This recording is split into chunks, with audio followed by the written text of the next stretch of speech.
কষ্টের পরেও জো ব্রুস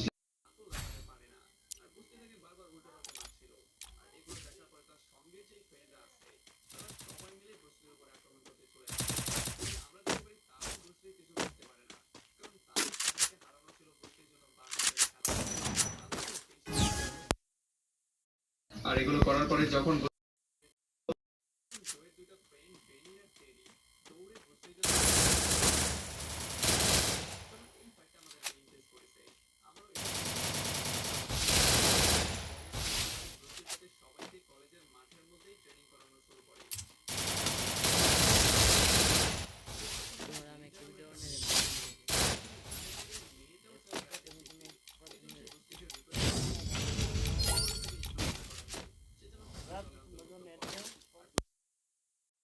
দেখতে পারি ব্রুসলি তাদের সবাইকে একসাথে ট্রেনিং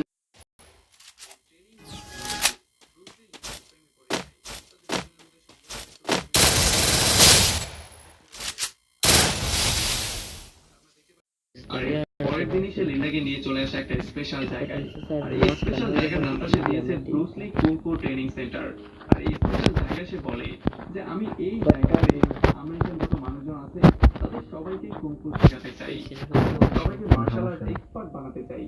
আর খুব শীঘ্রই আমরা যখন একদিন ব্রুসলি লিন্ডার বাসায় লিন্ডার মায়ের সাথে মিট করতে চলে আসে, তখন তার মা তাকে দেখার পরে খুব একটা পছন্দ করে না, কারণ সে চায় না তার মেয়ে কোনো একটা চাইনিজকে বিয়ে করুক। আর এইটা শোনার পরে ব্রুসলি একটু রাগ করে সেখান থেকে চলে যায়। তবে আমরা দেখতে পারি লিন্ডাও ব্রুসলিকে ছাড়া বাঁচবে না, সে তাকে আসলেই ভালোবাসে। তো এই জন্য সে তার মায়ের কথা কেয়ার না করে সেখান থেকে জলদি করে বেরিয়ে চলে আসে। আর সে ব্রুসলিকে বিয়ে করার জন্য প্রপোজাল দেয়। সে তার ভালোবাসার কথা তাকে বলে। আমরা দেখতে পারি এমন করে করে তারা কিছুদিন পার করে। আর কিছুদিন যাওয়ার পরে ফাইনালি 1964 সালেই তারা দুজন বিয়ে করে ফেলে। আর এই বিয়ে করার পরে ব্রুসলি মিস ইয়াংকে সেই সমস্ত টাকাগুলোকে রিটার্ন করে দেয় যেগুলো ব্রুসলিকে একটা সময় দেওয়া হয়েছিল। তার কলেজে ভর্তি হওয়ার জন্য তিনি দিয়েছিল। কথা আবারও নতুন করে একটা নতুন যখন স্কুলে যাবে তখন জনি আবারও সেখান থেকে উঠে ব্রুসলির পিছনে দৌড়ে লাথি মারে। আর এই লাথিটা সে এত জোরে মারে যে ব্রুসলির রিডের হাড্ডিটাই ভেঙে যায়। আর এই জন্য ব্রুসলিকে সরাসরি হসপিটালে ভর্তি করতে হয়।